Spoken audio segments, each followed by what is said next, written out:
नमस्कार मित्रों, मैं आपका मित्र दीपक तनेजा आप सभी का स्वागत करता हूं आपके सबसे लोकप्रिय चैनल योर कालचक्र में। मित्रों, एक बहुत बढ़िया विषय और फिर से विषय के बारे में जानकारी देने के लिए मैं बुला रहा हूं सुशांत कश्यप जी को। नमस्कार सुशांत जी, आपका स्वागत है। नमस्कार सर, बहुत बहुत धन्यवाद। आज का जो विषय है वो विषय है गज केसरी योग। आज मैं बात करने वाला हूं कि नाड़ी ज्योतिष के अनुसार गज केसरी योग की क्या महत्व है। और गज केसरी योग हम जब जन्म पत्रिका में देखें तो उसके साथ साथ हमें और किन चीजों का ध्यान रखना है जो वेरीफाई कर दे कि ये योग 100% अपनी स्ट्रेंथ के साथ या एबिलिटी के साथ आपके चार्ट में बन रहा है। अमूमन होता क्या है कि गज केसरी योग को किताब से पढ़कर या लोग केवल सुनकर ही ये मान लेते हैं कि गज केसरी योग अपने आप में ही सर्वोत्तम और सर्वश्रेष्ठ फल देने योग्य है।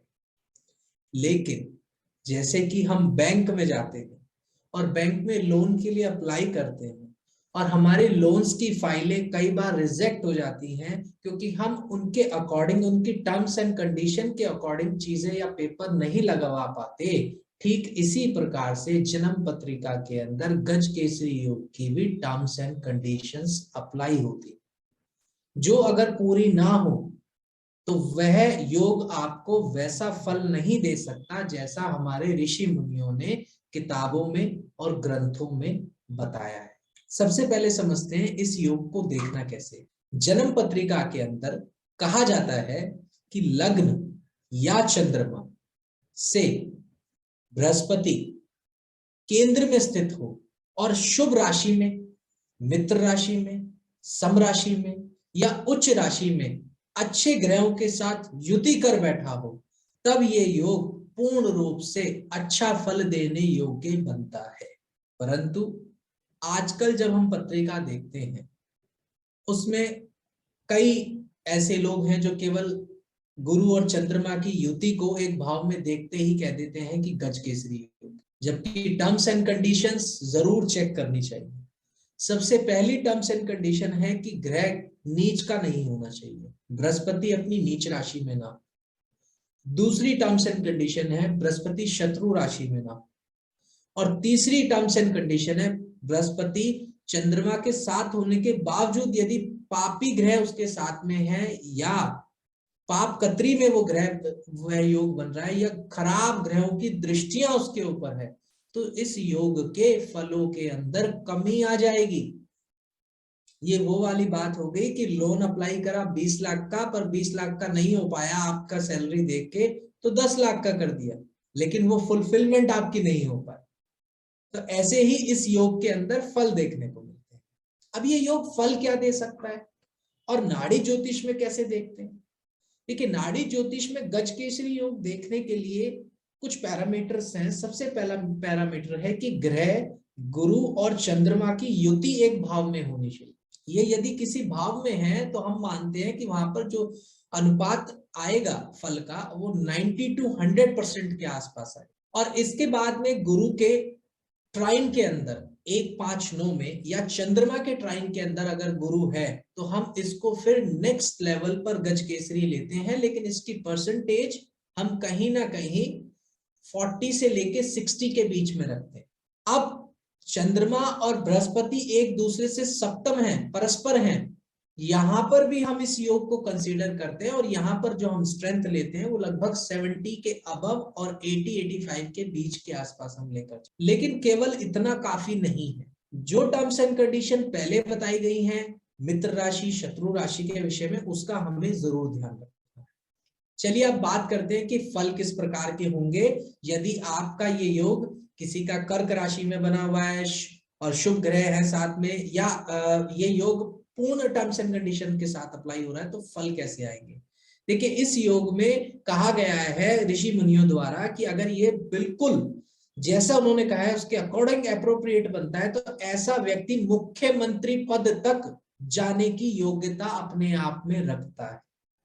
अब हम समझते हैं मुख्यमंत्री पद क्यों।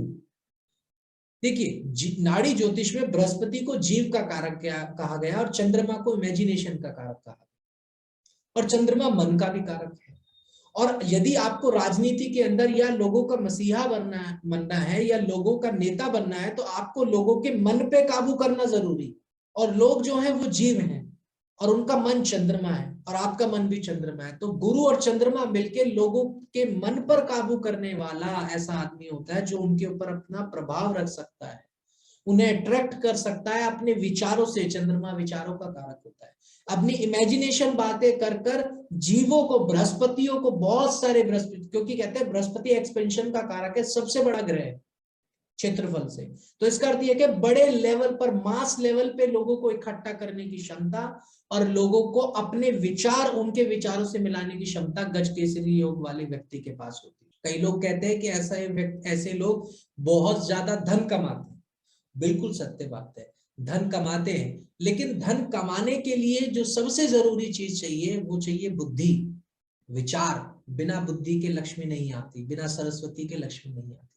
तो चंद्रमा जब विचार का कारक है और बृहस्पति जब ज्ञान का कारक है, नॉलेज का कारक है, विजडम का कारक है, उदारता का कारक है, तो ऐसे लोग यदि सत्कर्म से पैसा कमाएंगे तो वो धनी होंगे। और यहाँ पर धनी का अर्थ केवल अनुपात में ज्यादा पैसा होना नहीं है, यहाँ पर है सुख का आभास भी करना और जीवन जीने के लिए जो पर्याप्त संसाधन है उनके साथ खुश रह के अपने जीवन को जीना। ये आधार गज केसरी में कहा गया है।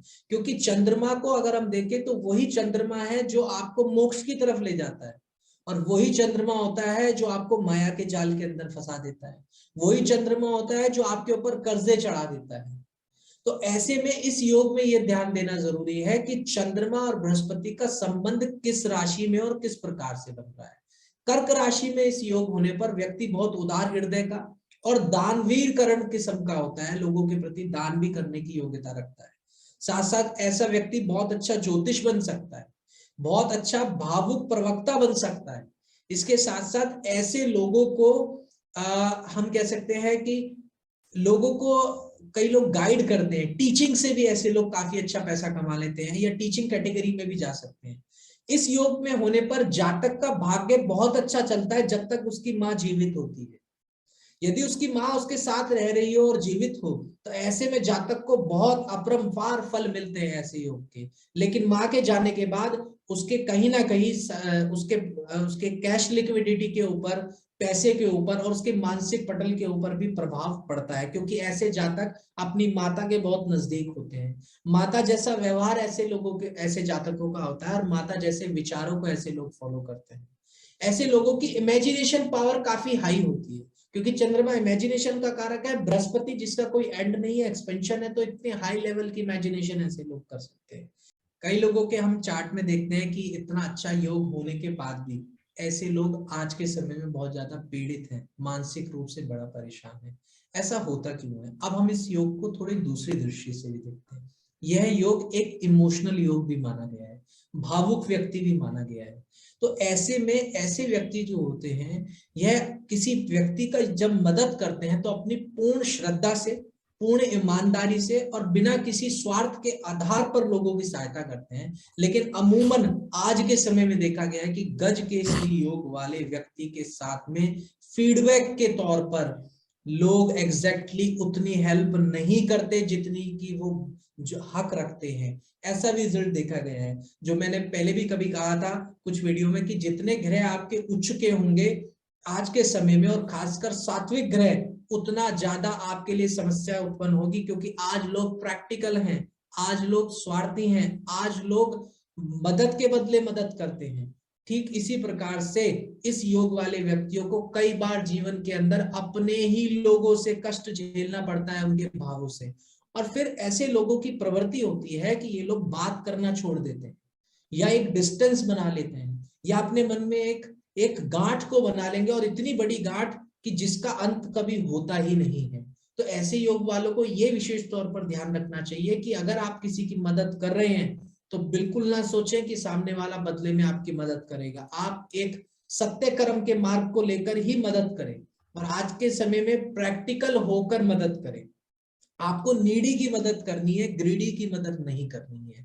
इस चीज को जरूर ध्यान रखकर करें।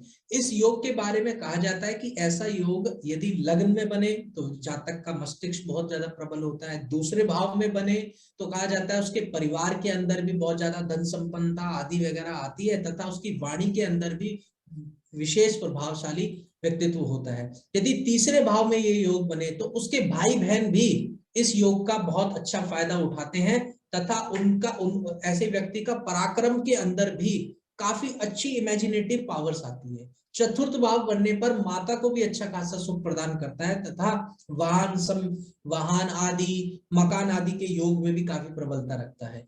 पंचम भाव बनने पर शिक्षा जगत के अंदर, हायर स्टडीज के अंदर और एजुकेशनली लोगों को ट्रेड करने की गजब क्षमता देता है। छठे भाव के अंदर बनने पर यह योग अच्छा फल तो देता है, शत्रुओं पे विजय भी दिलाता है, लेकिन साथ साथ कहीं ना कहीं आपको वाद विवाद की स्थितियों में भी ले जाने में सक्षम है। छठे भाव में होने पर कई बार आरोप प्रत्यारोप भी जातक के ऊपर बहुत सारे लग सकते हैं। सप्तम भाव होने पर आपको अपनी मैरिड लाइफ के अंदर कंट्रोल रखकर अपने आप को चलाना होगा, क्योंकि चंद्रमा एक लव का प्लैनेट भी है। ऐसा व्यक्ति बहुत ज्यादा एक से अन्य फ्रेंडशिप में जा सकता है, तो वहां पर उसको अपनी एक फ्रेंडशिप के दायरे को रखते हुए चलना है। अष्टम भाव में होने पर ऐसे व्यक्ति को अपनी माँ समान लेडी का या विधवा औरत आदि वगैरह का पूर्णतः सम्मान करना चाहिए। वहां से ऐसे जातक को लक प्रदान होता है, और अपनी माता का श्राद्ध या आपने किसी बुजुर्ग लेडी का श्राद्ध जरूर करना चाहिए, उसे कभी नहीं छोड़ना चाहिए, मिस नहीं करना चाहिए। नवम भाव होने पर ऐसे लोगों को ऊपर वाले की तरफ से कुछ हम मान के चले कि भाग्य के धनी होते हैं, कि कहीं ना कहीं धर्म स्थान वगैरह पर जाने पर या दर्शन करने पर उनकी समस्या बहुत जल्दी सॉल्व हो जाती है। दशम भाव के अंदर इस योग के अंदर जातक भ्रमणशील प्रवृत्ति का होता है, या बहुत ज्यादा यात्राएं करता है और यात्राओं के माध्यम से भी पैसा कमाता है, लेकिन प्रैक्टिकल होके करेगा तो, अन्यथा ऐसे लोग अपना सारा धन लुटा जाते हैं। ऐसे लोगों के साथ लोग मुफ्तखोरी कर जाएंगे और उनसे सारी चीजें निकाल निकाल के ले जाएंगे। 11वें भाव के अंदर ऐसा जातक जो होता है वो कई बार बहुत ज्यादा उदार प्रवृत्ति का होने पर अपना लाभ भी दूसरे को देने के योग्य बन जाता है, लेकिन ऐसा करना नहीं चाहिए, समझकर चलना चाहिए। परंतु 11वें भाव में भी ये बहुत अच्छा फल देता है, और ऐसा जातक अपनी नॉलेज को हमेशा आगे रखेगा। 12वें भाव के अंदर ये आध्यात्मिक दृष्टि से, मोक्ष की दृष्टि से, तथा लोगों की, साधु संतों की सेवा आदि करने की दृष्टि से बहुत अच्छा योग है। और इस भाव में होने पर इंट्यूशन लेवल जातक की काफी हाई होती है, और ऐसे लोग ट्रीटमेंट भी कर सकते हैं लोगों का, जैसे रेकी, हीलिंग वगैरह आदि औषधि वगैरह के माध्यम से लोगों का समाधान कर सकते हैं। और 12वें भाव में होने पर ऐसे लोगों को बहुत अच्छा लाभ मिलता है जब ये होली वाटर प्लेस का स्नान करके आते हैं, जैसे गंगा जी, हरिद्वार आदि वगैरह, ऋषिकेश वगैरह में। तो इस योग के अंदर जो मेरी समझ कहती है वो समझ आज मैंने आप सभी लोगों के साथ साझा करी है। बहुत बढ़िया, बहुत ही बढ़िया, बहुत ही शानदार, एक बहुत अच्छा वीडियो। सुशांत जी, आप अपना मोबाइल नंबर सभी के लिए बता दीजिए। 7678181046। एक उपयोगी शानदार वीडियो जो सभी को लाभ पहुंचाएगा, इसके लिए मैं हृदय से धन्यवाद देता हूं। आप सभी का नमस्कार, आभार।